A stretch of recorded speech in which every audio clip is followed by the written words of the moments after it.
Incidents చెప్తాను. నువ్వు జిల్లాకు జిల్లాకి ఇన్సిడెంట్ ఎల్లూరు ఇన్సిడెంట్ చెప్పచ్చు. వీళ్ళలో మార్పు లేదు, అధికారులు అనేది మర్చిపోయారు. ఎక్కడ కూడా ఎన్నికల కమిషన్ పరిధిలో పనిచేస్తున్నాం అనేటువంటి భయం కాదు కదా, ఆలోచన కూడా లేదు వీళ్ళకి. దానికి ఉదాహరణే నిన్నటి రోజున చంద్రగిరి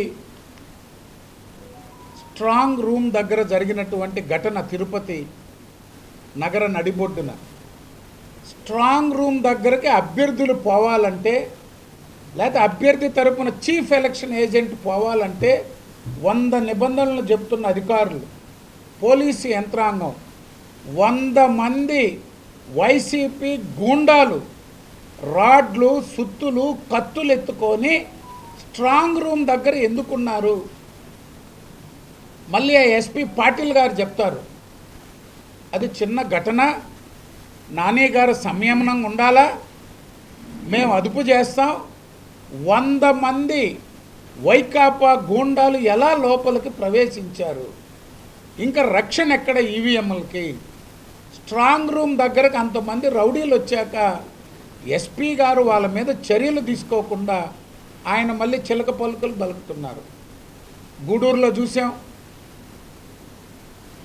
గూడూరులో ప్రశాంతంగా జరుగుతున్న పోలింగ్ కేంద్రంలో అభ్యర్థి మేరిగ మురళీ గారు, నరేందర్ రెడ్డి గారు, వైకాపా నాయకుడు జొరబడి అక్కడ ఉన్నటువంటి రామచంద్రారెడ్డి అనేటువంటి నాయకుడిని ఎస్ఐ కొట్టి వైకాపా నాయకులకి హ్యాండ్ ఓవర్ చేస్తాడు.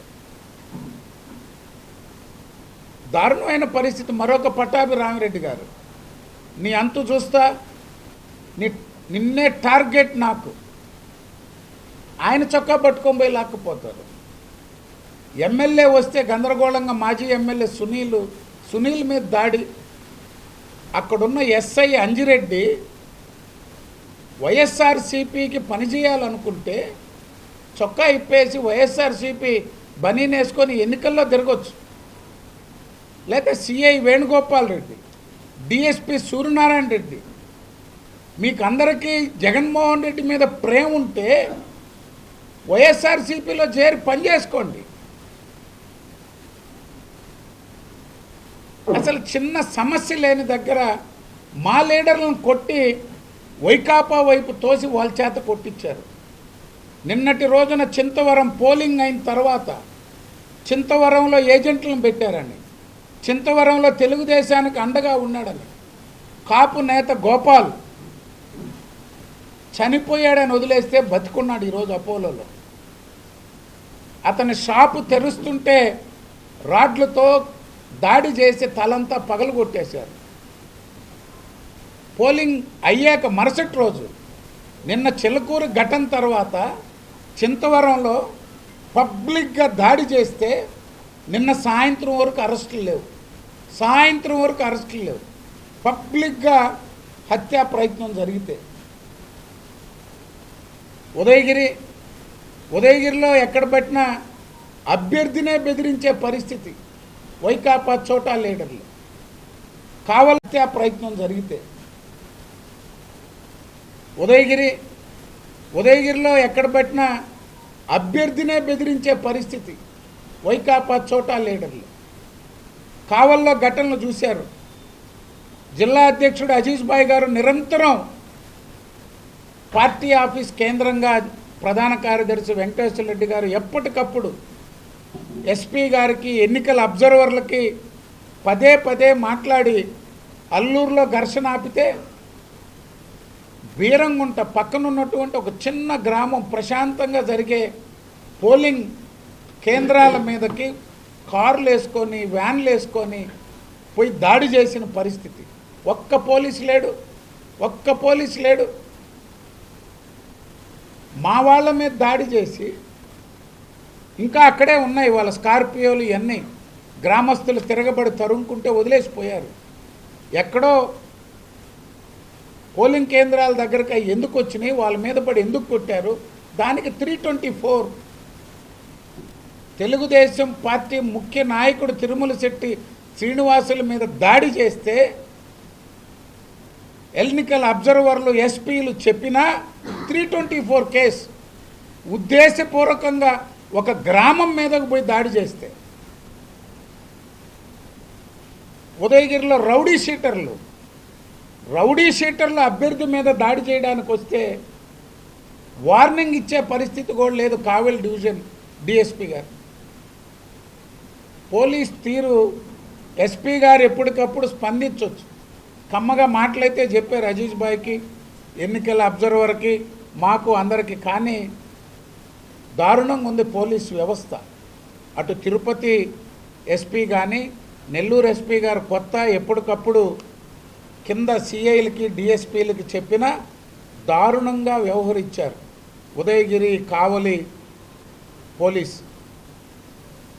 ఈరోజు మాచర్ల పల్నాడులో చూశారు, పోలింగ్ స్టార్ట్ కాకముందే ఏజెంట్ల మీద దాడులు, అభ్యర్థుల మీద దాడులు. ఈరోజు నేతలు వైఎస్ఆర్సీపీ నాయకులు మాట్లాడుతున్నారు, పోలీసులు సరిగా వ్యవహరించలేదంట. పోలీసులు సరిగా వ్యవహరించలేదని సజ్జల, అనిల్ కుమార్ యాదవ్ వీళ్ళందరూ మాట్లాడితే నవ్వొస్తుంది. అసలు స్థానిక సమస్యలు అంటే వీళ్ళకి ఎన్నికలంటే పోయినసారిలాగా పంచాయతీలు, మండలాలు, మున్సిపాలిటీలు లాగానే ఇట్నే జరుపుకోవచ్చు అనుకున్నారు. ఇది కేంద్రంలో పైన ఎన్నికల కమిషన్ ఒకటి ఉంది, ఈడ ఎన్నికలు జరపాలా, ప్రజలు వచ్చి ఓట్లు వేయాలనేది మర్చిపోయినట్టున్నారు.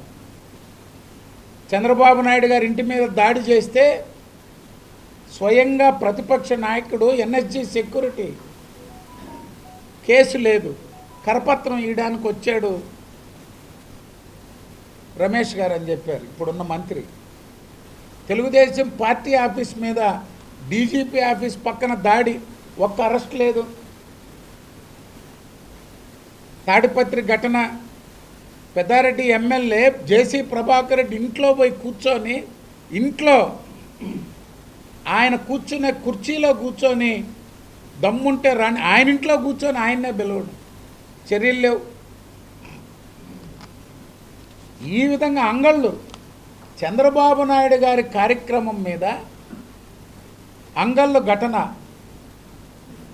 రాళ్ళు దాడి చేసి మా మీద హత్యాయత్నం చేసి తెలుగుదేశం పార్టీ నాయకులు కార్యకర్తలను 400 మంది 1.5 నెల ఊళ్ళల్లో లేకుండా చేశారు. అంటే వీళ్ళ పోలీసింగ్, ముఖ్యమంత్రి జగన్మోహన్ రెడ్డి పాలనలో వీళ్ళ పోలీసింగ్, వీళ్ళు పోలీస్ చర్యల గురించి మాట్లాడుతున్నారు. మాచర్ల ఎన్నికల అబ్జర్వర్ల మీద దాడి చేశారు, స్థానిక సంస్థల ఎన్నికల్లో కార్లు బగలగొట్టారు, ఈరోజు అభ్యర్థుల మీద హత్యాయత్నం చేశారు. అక్కడ చేరి వీటన్నిటి గురించి మాట్లాడుతున్నారు. ఎన్నికల కమిషన్, అదేవిధంగా అధికార యంత్రాంగానికి మాకు నష్టం జరిగినా, మా నాయకులు కార్యకర్తలు ఇబ్బంది పడ్డా సాధ్యమైనంత మేరకు ఎన్నికలు సజావుగా జరిగేందుకు ప్రయత్నించినటువంటి అధికార యంత్రాంగానికి అంతా కూడా తెలుగుదేశం పార్టీ తరపున కృతజ్ఞతలు తెలియజేస్తూ, అదేవిధంగా జనసేన పార్టీ, భారతీయ జనతా పార్టీ ఈ ఎన్నికల్లో కూటమి ఎవరు పోటీ చేశారా, ఏ పార్టీ అక్కడ పోటీలో ఉందనేది లేకుండా ఒకరికొకరు సహకరించి కూటమి విజయమే ధ్యేయంగా పనిచేసినటువంటి ఇరు పార్టీల నేతలకి కార్యకర్తలందరికీ కూడా ధన్యవాదాలు తెలియజేస్తూ, ప్రజలు ఓటింగ్ సరళి చూశారు. ఒక కసిగా ఈ ఎన్నికల్లో ఈ రాష్ట్రాన్ని కాపాడుకోవాలా, చంద్రబాబు నాయుడు గారి నాయకత్వం ఈ రాష్ట్రానికి అవసరం అనేటువంటి ఓ నమ్మకంతో ప్రత్యేకించి యువత ఈ రాష్ట్ర భవిష్యత్ కోసం పెద్ద ఎత్తున తరలి వచ్చారు.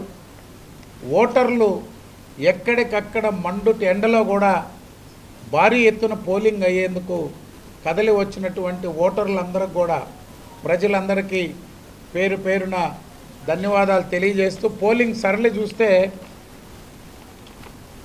జిల్లా 73-63 అయింది, నియోజకవర్గాల వారీగా 79-63, దాదాపు 80% నియోజకవర్గాల వారీగా అజీబాబు తెలియజేస్తారు.